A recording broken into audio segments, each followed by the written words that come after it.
Assalamualaikum dan salam Malaysia Madani. Bersama saya Fazril Hisham Afandi dalam Berita Pagi Sarawak. Projek pembinaan jalan utama kedua STR di Sarawak akan memberikan kesan positif kepada proses pembangunan di negeri ini. Timbalan Premier Dato' Amar Douglas Ugah Embas berkata, projek tersebut akan memendekkan tempoh perjalanan antara Sibu dan Kuching kepada kira-kira 3 jam. Projek yang bernilai 1.055 bilion ringgit itu juga akan membuka peluang bagi pembukaan kawasan setempat untuk aktiviti ekonomi yang boleh menjana pendapatan rakyat. Beliau berkata demikian selepas melawat tapak 3 pakej STR di Sebuyau. Katanya pakej pertama melibatkan pembinaan jalan raya 4 lorong 2 hala sepanjang 13.7 km dari Batang Samarahan ke Batang Sadong. Pakej kedua pula adalah pembinaan jambatan Batang Samarahan. Kedua-dua pakej melibatkan kos RM530 juta dan dijangka siap menjelang Februari 2027.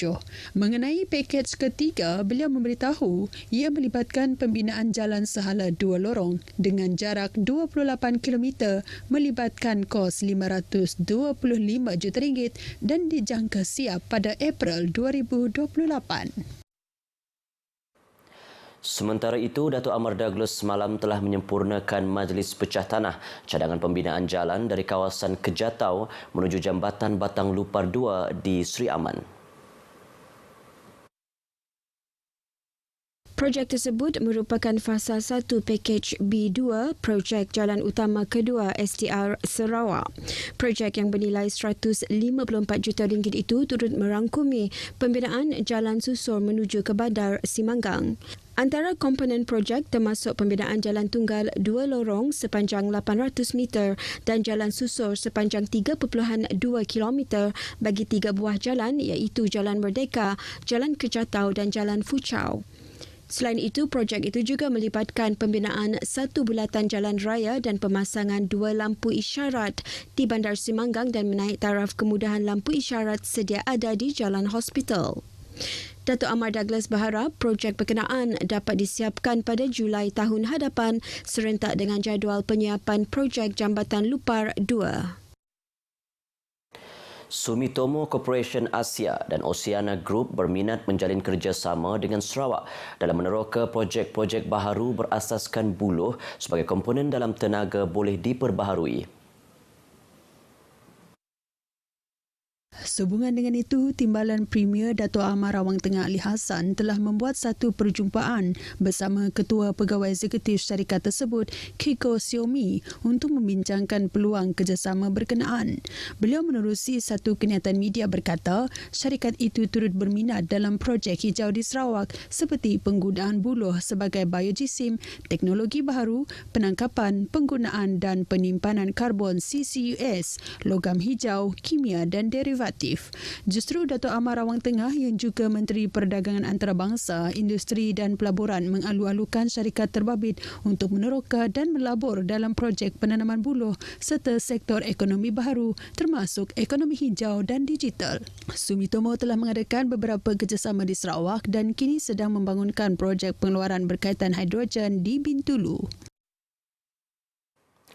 Lebih 40,000 penghuni di 88 buah rumah panjang di Telang Usan berharap sebahagian peruntukan pembangunan berjumlah RM5.8 bilion untuk negeri ini dalam Belanjawan 2024 disalurkan bagi menaik taraf 1,000 km jalan balak di kawasan berkenaan. Ahli Dewan Undangan Negeri Adun Telang Usan, Dato' Dennis Ngau berkata, jalan balak peninggalan aktiviti pembalakan sekitar 80-an dan 90-an perlu dinaik taraf memandangkan ia menjadi rangkaian perhubungan bagi penduduk di kawasan berkenaan.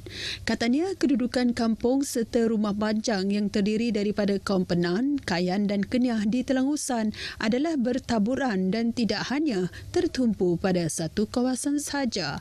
Sementara itu, itu, Datuk Dennis berkata pelibatan wakil rakyat dalam perancangan dan pengagihan peruntukan penting kerana mereka lebih memahami keperluan sekaligus dapat mengoptimumkan dana tahunan agar sampai kepada akar umbi. Menurutnya, penubuhan agensi pembangunan ekonomi mengikut kawasan seperti Agensi Pembangunan Tanah Tinggi HDA di Sarawak pada 2017 dapat menjadi contoh dalam mencapai misi yang lebih fokus. Melalui HDA, sebanyak RM750 juta telah diperuntukkan bagi kawasan Telangusan. Pengguna perlu memahami situasi ekonomi dan kenaikan harga barang mentah ketika ini mempengaruhi harga juadah di Bazar Ramadan. Ahli Dewan Undangan Negeri Tupong, Fazruddin Abdul Rahman yakin peniaga tidak akan sesuka hati menaikkan harga jualan. We have to understand how the market works. Okay, sudah tentu peniaga objektif utama mereka adalah untuk menjana keuntungan. Jadi kita kena faham bahawa mereka perlu mengira kos and they have to mark up to a certain percentage barulah mereka dapat menjana keuntungan. Jika barang terlalu mahal, we have to understand kenapa. Sudah tentu kerana the supply ataupun the raw material kita semua sedia maklum bahawa sudah meningkat. And we need to support as well. Musim ni banyak pun beli sikit, just as long as the flow of the market. Beliau berkata demikian kepada pemberita ketika diminta mengulas mengenai kempen memboikot Bazar Ramadan yang tular di media sosial baru-baru ini.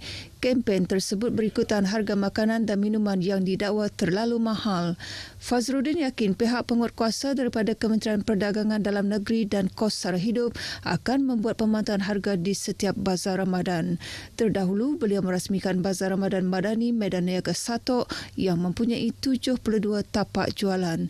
Turut disampaikan sumbangan berupa kit makanan kepada 29 asnaf daripada bahagian Kuching.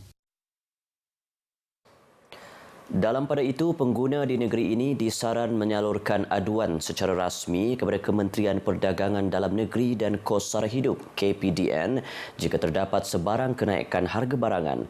Pegawai Penguatkuasa KPDN Sarawak Muhammad Fikri Sik Muhammad berkata, ia terutamanya selepas kenaikan kadar cukai jualan dan perkhidmatan bermula 1 Mac lepas. Jelasnya, setakat ini KPDN Sarawak belum menerima sebarang aduan rasmi mengenai perkara tersebut. Namun, KPDN Sarawak terus mempergiat operasi serta pemantauan kenaikan harga barang agar tidak membebankan rakyat. Tahun lalu, 3 aduan tertinggi diterima pihaknya secara dalam talian, iaitu aduan transaksi dalam talian sebanyak 489 aduan, diikuti aduan harga barang 353 dan aduan barang kawalan 208.